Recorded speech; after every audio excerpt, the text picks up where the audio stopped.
আসসালামু আলাইকুম, স্বাগত জানাচ্ছি আরটিভির দুপুরের সংবাদে। পুরো সংবাদ জুড়ে আপনাদের সঙ্গে আছি আমি হাবিবা আফরোজ।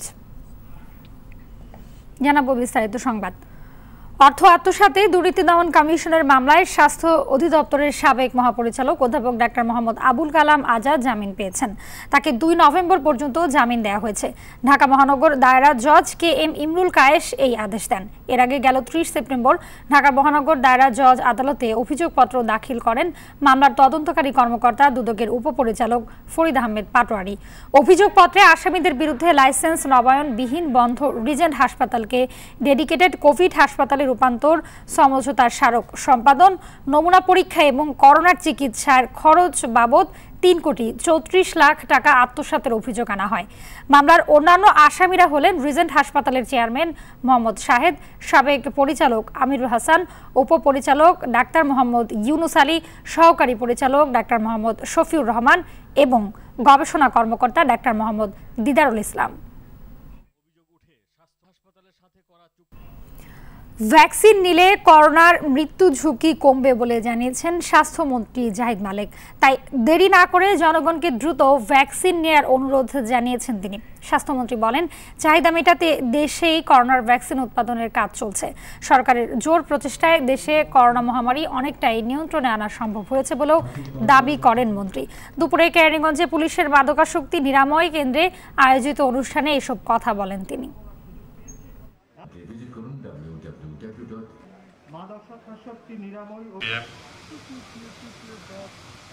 সকলের প্রচেষ্টায় মাননীয় প্রধানমন্ত্রী সরাসরি গাইডেন্সে আজকে আমরা অনেক দেশের থেকে টিকার বিষয়েও অনেক এগিয়ে আছি, যার ফলে আজকে দেখেন 2.8% নেমেছে। যে বাংলাদেশে যদি কিনা ভ্যাকসিন প্রোডাকশন করার জন্য উদ্যোগ গ্রহণ করে, ওনারা বলেছে সকল ধরনের টেকনিক্যাল সাপোর্ট এবং র মেটেরিয়াল দিয়ে WHO আমাদেরকে সহযোগিতা করবে, যাতে ভ্যাকসিন আমরা নিজেরাই তৈরি করতে পারি এবং বিদেশেও আমরা ভ্যাকসিন রপ্তানি করতে পারি। তরুণীদের পছন্দের বার্মিজ চন্দন লোশন তৈরি হয় কেরানীগঞ্জে। দুবাইয়ের বিখ্যাত ডেইলি হেয়ার ক্রিম থেকে দেশি ব্র্যান্ডের জনপ্রিয় ফেস ওয়াশও বানানো হয় একই খুপড়ি ঘরে। ভোক্তাদের প্রিয় দেশি বিদেশি ব্র্যান্ডের প্রসাধনী রাতের আধারে দেশে তৈরি হচ্ছে। এরপর তা পৌঁছে যাচ্ছে সারা দেশের বিপণী বিতানে।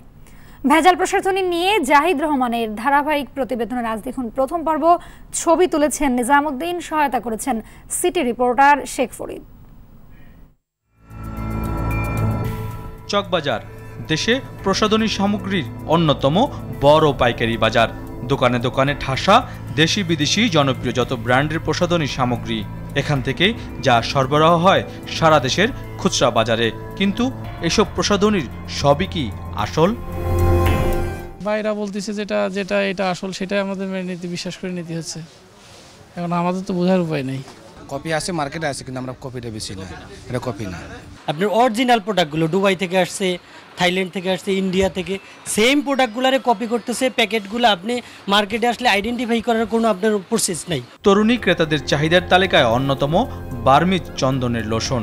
দেশটির রাজনৈতিক অস্থিরতা আর করোনায় স্থবির সময়েও কিভাবে এত প্রসাধনী আসছে সে প্রশ্নের উত্তর খুঁজতে নেমেই চক্ষু চড়ক গাছ। কেরানীগঞ্জের এই বাসায় তৈরি হয় চন্দন কাঠ বা মুলতানি মাটি হিসেবে পরিচিত বার্মিজ লোশন, যাতে চন্দন কাঠের লেশমাত্র নেই।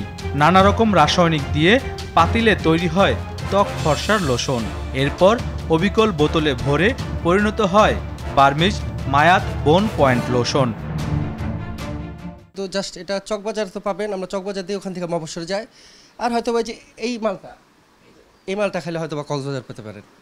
এটাই খালি বারবার মাল ফলো। এটা কপি তো অনেকেই বানায়। এটা উৎপাদন যেটা সব কিছু মূল হলো স্টারিক, তারপরে সিটাইল আছে, আর জাস্ট বিজয়েস, ইডিটি, সুনু পাউডার, হোয়াইট পাউডার। শুধু তাই নয়, মধ্যপ্রাচ্যের বিখ্যাত ব্র্যান্ডের চুলের ডেইলি হেয়ার ক্রিমও তৈরি হয় এই ঘরে। গোলাপি রঙের নূর ফেসিয়াল তৈরির কারখানাও এটি। হেয়ার ক্রিমটাও বাইরে, এটা একটা আরব কান্ট্রির, যেহেতু আরবি লেখা, এটা অনেক আগে থেকে আসছে, আরও 2-4-10 জন বানায়। এটা এটা কমন মাল, ওটা অনেক চলে, তো জাস্ট দেশিটা কম দামি, এই জন্য চলে বেশি। ভোক্তাদের অতি প্রিয় প্রসাধনী সামগ্রী রাজধানীর লালবাগ কেরানীগঞ্জের কয়েকটি খুপড়িঘরে নকল হচ্ছে। ভেজাল পণ্য তৈরিতে রাতের আধারকেই বেছে নেন অসাধু কারবারিরা। ক্ষতিকর উপাদানের তৈরি এসব প্রসাধনী ব্যবহার করে প্রতারিত হওয়ার পাশাপাশি স্বাস্থ্য ঝুঁকিতে পড়ছে সাধারণ মানুষ। প্রশ্ন উঠছে, প্রশাসনের চোখ ফাঁকি দিয়ে দিনের পর দিন এই নকল ব্যবসা চালানো কি করে সম্ভব? জাহিদ রহমান, আরটিভি, ঢাকা। আগামীকাল একই দিনে 14টি সরকারি প্রতিষ্ঠানের নিয়োগ পরীক্ষার তারিখ নির্ধারণে ক্ষুব্ধ চাকরি প্রার্থীরা। এর মধ্যে 6টি প্রতিষ্ঠানের পরীক্ষার সময়ও এক। ফলে অর্থ খরচ করে ফর্ম জমা দিয়েও অনেক প্রার্থী পরীক্ষা দিতে পারবেন না। চাকরি প্রার্থীদের ভোগান্তির জন্য সমন্বয়হীনতাকে দায়ী করছেন শিক্ষাবিদরা। শরীয়ত খানের রিপোর্ট। দেশের চাকরি বাজারে প্রতি বছর যোগ হয় প্রায় 20 লাখ তরুণ তরুণী।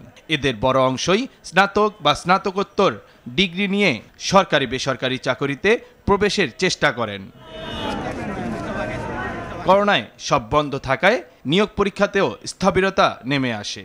বর্তমানে পরিস্থিতি কিছুটা স্বাভাবিক হওয়ায় একদিকে যেমন নিয়োগ পরীক্ষা শুরু হয়েছে, তেমনি প্রার্থীরাও আগের তুলনায় বেশি আবেদন করছেন।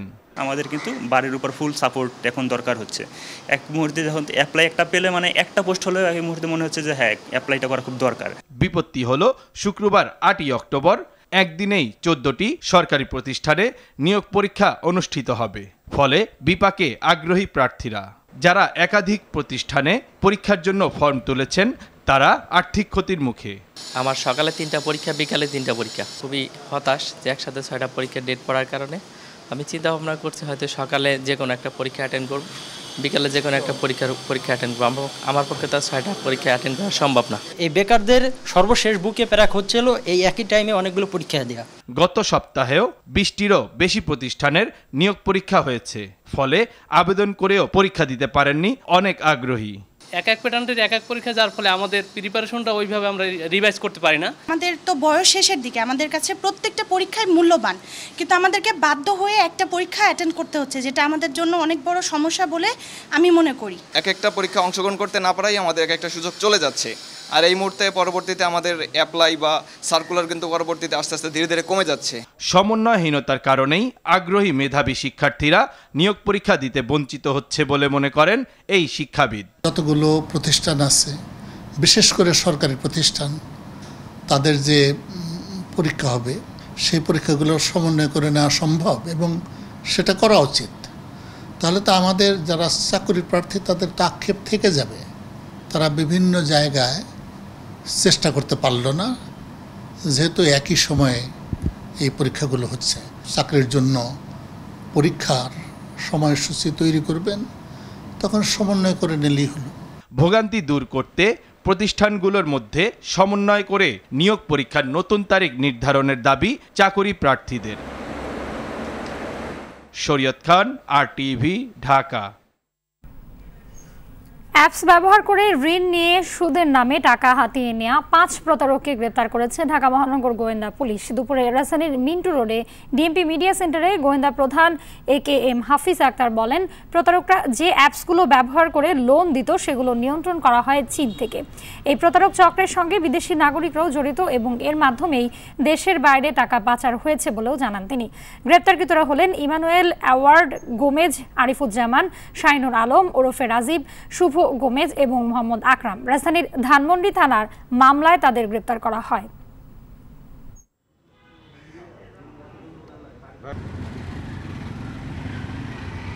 এটা যেহেতু সরকারি অনুমোদনবিহীন, আমরা বলবো এখানে কিন্তু জাতীয় পরিচয়পত্র নিয়ে নিচ্ছে, তার নাম্বার, তার মোবাইল নাম্বার সব কিছুই নিয়ে নিচ্ছে। তা একটা ব্যক্তিগত ডাটাটার আপনার নিজস্ব, জনগণের নিজস্ব, এইভাবে যখন নিয়ে নেয় তার সমস্ত বিষয়গুলি কন্ট্রোলে নিয়ে যায়। এটা ছোট ছোট লেনদেনের মাধ্যমে ব্যাপক সংখ্যক অনেকগুলি অ্যাপস তো এখানে, এবং এটি যখনই অ্যাপস তখনই এগুলি চলবে যখন এটা থেকে তাদের বেশ লাভ হয়, এবং টাকা তো বিদেশে যাচ্ছে যেহেতু সার্ভারটি ব্যবহার হচ্ছে চায়না থেকে। সপ্তাহের ব্যবধানে 30 থেকে 35 টাকা বৃদ্ধির পর 5 টাকা কমল পেঁয়াজের দাম। রাজধানীর বাজারগুলোতে কেজি প্রতি দেশি পেঁয়াজ বিক্রি হচ্ছে 70 টাকায়, আর ভারতীয় পেঁয়াজ 60 টাকায়। ব্যবসায়ীরা বলছেন, ভারতীয় পেঁয়াজের আমদানি বাড়ানো গেলে স্বাভাবিক হবে দর। এছাড়া আগামী 3 মাস পর কৃষকের লাগানো মুড়ি কাটা পেঁয়াজ বাজারে এলে দাম ফের 30 টাকায় নেমে আসার আশা করছেন বিক্রেতারা। পেঁয়াজ ছাড়াও তেল, চিনি, চাল ও আটা সহ বেশ কিছু নিত্যপণ্যের বাজার অস্থির রয়েছে কিছুদিন ধরেই। ভোক্তারা বলছেন, নিত্যপণ্যের দাম সহনীয় পর্যায়ে নিয়ে আসতে বাণিজ্য মন্ত্রণালয়ের বাজার নজরদারি বাড়াতে হবে।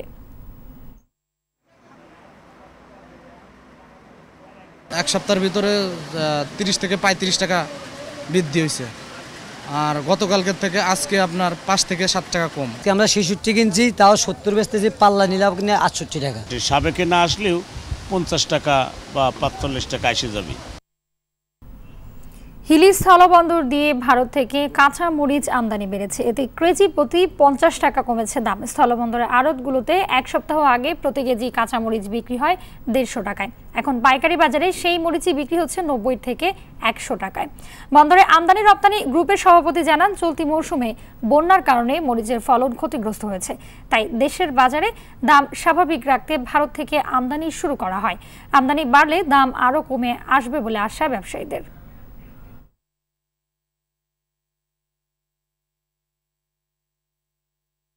বিদেশি চ্যানেলে ক্লিন ফিড প্রচারের সিদ্ধান্ত বাস্তবায়ন থেকে এক চুলও নড়বে না সরকার। দুপুরে সচিবালয়ে নিজ দপ্তরে সম্পাদক ফোরামের সঙ্গে বৈঠকে এই কথা জানিয়েছেন তথ্য সম্প্রচার মন্ত্রী ডক্টর হাসান মাহমুদ।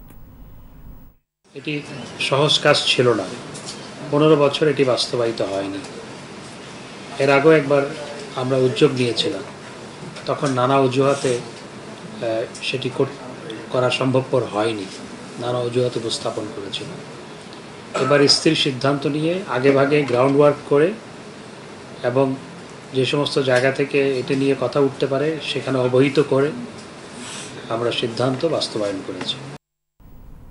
বাংলাদেশের চলতি অর্থ বছরে প্রবৃদ্ধি আগের প্রকলনের চেয়ে 1.3% বেড়ে 6.4% পর্যন্ত হবে বলে আশা প্রকাশ করেছেন বিশ্বব্যাংক। বৃহস্পতিবার shifting gears digitisation and service led development project শিরোনামে দক্ষিণ এশিয়ার সর্বশেষ অর্থনৈতিক অবস্থার উপর বিশ্বব্যাংকের প্রতিবেদনে এই তথ্য জানানো হয়েছে।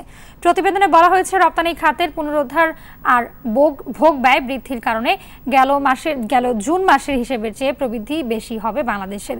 তবে পরিবেশ দূষণ, করোনা মহামারী, ডেঙ্গু, সর্বোপরি বিরূপ জলবায়ুর প্রভাবে রাজধানী ঢাকার মানুষের মানসিক বিপর্যয়ের হার বাড়ছে বলে আশঙ্কা করা হয়েছে প্রতিবেদনে।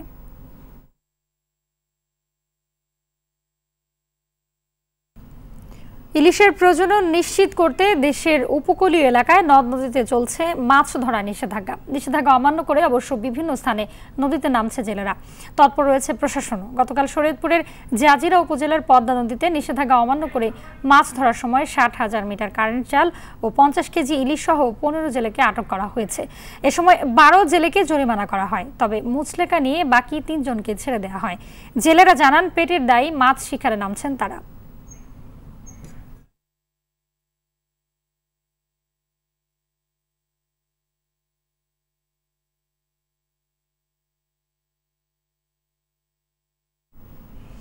ইলিশ ধরায় নিষেধাজ্ঞার খবর জানাতে ঝালকাঠি থেকে সরাসরি যোগ দিচ্ছেন সহকর্মী জহিরুল ইসলাম জলিল। জেলেরা সরকারের প্রতিশ্রুতিতে খাদ্য সহায়তা পাচ্ছে কিনা সেটি জানাবেন।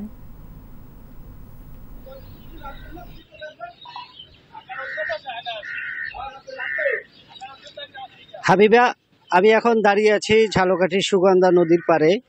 আমার পিছনে যে স্পটটি দেখছেন, এখানে ইলিশ ধরার একটি পয়েন্ট। তবে এই নিষেধাজ্ঞা চলাকালীন সময় থেকে কিন্তু ঝালকাঠির যে মৎস্য বিভাগ এবং জেলা প্রশাসন তারা নিরলসভাবে কাজ করে যাচ্ছেন ইলিশ রক্ষার জন্য। তারপরেও কিন্তু কিছু কিছু জেলেরা রাতের আধারে এবং সকালে মাছ ধরতে নামছেন। আমরা যেটি লক্ষ্য করতে পেরেছি, গত 24 ঘন্টায় কিন্তু ঝালকাঠিতে 17,500 মিটার কারেন্ট জাল জব্দ করা হয়েছে। এছাড়া 4 কেজি বা ইলিশ জব্দ করেছে। তবে মৎস্য বিভাগের পক্ষ থেকে কিন্তু বারবার বলা হচ্ছে যে তারা সকাল থেকে রাত পর্যন্ত তাদের অভিযান অব্যাহত আছে এই মা ইলিশ রক্ষার কার্যক্রমের পরিচালনার জন্য। তারপরেও যে জেলেরা মাছ ধরতে নামছেন তারা নাকি মৌসুমী জেলে বলে তারা জানিয়েছেন। তবে মৎস্যজীবীদের সাথে আমার কথা হয়েছে, মৎস্যজীবীরা কিন্তু বলছেন যে এই যে চলমান নিষেধাজ্ঞা চলছে, এই নিষেধাজ্ঞার ভিতরে কিন্তু তারা এখনও তাদের যে সরকারি সহায়তা পাওয়ার কথা ছিল 20 কেজি করে বিজিএফ চাল, সেই চাল এখনও ঝালকাঠিতে কিন্তু দেওয়া হয়নি। তবে আমি সকালে কথা বলেছি জেলা মৎস্য কর্মকর্তার সাথে, তিনি জানিয়েছেন যে ঝালকাঠি জেলায় ইতিমধ্যে তারা ৩,৮50 জন জেলের জন্য বিজিএফ চাল বরাদ্দ পেয়েছেন। তারা এটি দ্রুত সময়ের ভিতরেই জেলেদের কাছে পৌঁছে দেবেন। তবে জেলেরা কিন্তু বারবার যে অভিযোগ করছেন এটি যে তারা মানবতার জীবন যাপন করছেন, তারা এই যে চলমান যে নিষেধাজ্ঞা চলছে এটা শুরু থেকেই তারা কিন্তু চালটা পেলে তারা আরও ভালোভাবে এই কটা দিন থাকতে পারত বলে জানিয়েছেন। এই ছিল কিন্তু ঝালকাঠি জেলার সর্বশেষ পরিস্থিতি। ধন্যবাদ আপনাকে জলিল। এতক্ষণ ঝালকাঠি থেকে জানাচ্ছিলেন সহকর্মী জহিরুল ইসলাম জলিল। শুরু হলো সৈয়দপুর কক্সবাজার রুটে বিমান বাংলাদেশ এয়ারলাইন্সের সরাসরি ফ্লাইট চলাচল। সকালে সৈয়দপুর বিমানবন্দরে এর উদ্বোধন করেন বেসামরিক বিমান পরিবহন ও পর্যটন মন্ত্রণালয়ের প্রতিমন্ত্রী মোহাম্মদ মাহবুব আলী। সরাসরি এই বিমান চালুর মাধ্যমে দেশীয় পর্যটন শিল্প বিকাশের পাশাপাশি দেশের উত্তরাঞ্চলের সঙ্গে দক্ষিণ পূর্বাঞ্চলের সেতু বন্ধন তৈরি হবে বলে মনে করছেন সংশ্লিষ্টরা। ইতিবাচক হিসেবে দেখা হচ্ছে ব্যবসা বাণিজ্য প্রসারের বিষয়ও। কুমিল্লায় জমি নিয়ে বিরোধে ভাতিজাদের ফাঁসাতে নিজের সন্তানকে নিজেই কুপিয়ে হত্যা করেন এক বাবা। সকালে নিজ কার্যালয়ে সংবাদ সম্মেলনে কুমিল্লার অতিরিক্ত পুলিশ সুপার এম তানভীর জানান, গত 1 অক্টোবর কুমিল্লার চান্দিনার বসন্তপুর গ্রামের সোলেমানের মেয়ে সালমা আক্তার খুন হন। পরদিন বাড়ির পাশের পুকুর থেকে সালমার মরদেহ উদ্ধার করা হয়। এই ঘটনায় ভাতিজা মোহাম্মদ শাহজালাল ও শাহ কামালের নামে মামলা করেন সোলেমান, কিন্তু তার আচরণ সন্দেহজনক হওয়ায় পুলিশ তাকে ব্যাপক জিজ্ঞাসাবাদ করে। পরে তিনি নিজেই মেয়েকে হত্যার কথা স্বীকার করেন। হত্যাকাণ্ডের অংশ নেয় সোলেমান ও তার 2 ভাই সহ 7 জন। এই ঘটনায় 2 জন আদালতে স্বীকারোক্তিমূলক জবানবন্দি দিয়েছেন। ধর্মঘটের কারণে চট্টগ্রাম নগরের বেশ কয়েকটি রোডে মিনিবাস বাস চলাচল বন্ধ রয়েছে। সকাল থেকে কোনো ঘোষণা ছাড়াই এই কর্মসূচি পালন করছেন শ্রমিকরা। এতে দুর্ভোগে পড়েছেন চাকরিজীবী, স্কুল কলেজগামী শিক্ষার্থী ও সাধারণ মানুষ। নগরের কয়েকটি সড়ক ও ঢাকা চট্টগ্রাম মহাসড়কের সীতাকুণ্ড অংশে বাস চলাচল বন্ধ থাকায় শত শত মানুষকে গাড়ির জন্য দীর্ঘক্ষণ অপেক্ষা করতে দেখা যায়। গতরাতে নগরীর অলঙ্কর মোড়ে বিভিন্ন পরিবহন থেকে চাঁদা তোলার অভিযোগে এক লাইনম্যান সহ কয়েকজনকে আটক করে র্যাব। এই প্রতিবাদে মূলত শ্রমিকদের একটি অংশ মিনিবাস চলাচল বন্ধ রেখেছে।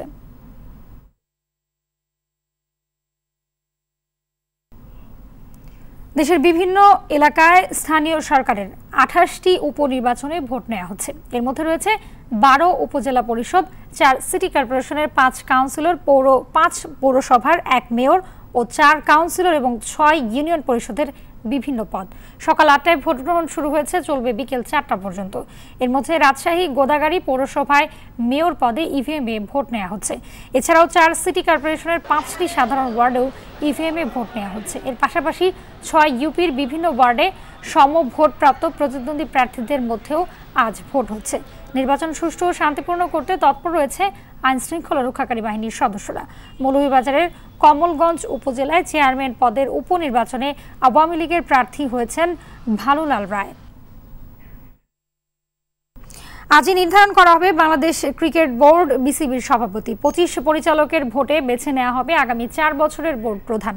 আজ দুপুর 2টায় বিসিবি কার্যালয়ে বোর্ড সভা হবে বিসিবির সভাপতি নির্বাচনের কার্যক্রম। এদিকে সদ্য শেষ হওয়া বিসিবি নির্বাচনে ক্যাটাগরি 2 থেকে সর্বোচ্চ 53 ভোট পেয়ে পরিচালক নির্বাচিত হয়েছেন নাজমুল হাসান পাপন। বাকি 24 পরিচালকের মধ্যে 19 জনই ছিলেন সর্বশেষ মেয়াদের পর্ষদে। নতুন 6 জনও পাপনের পছন্দের।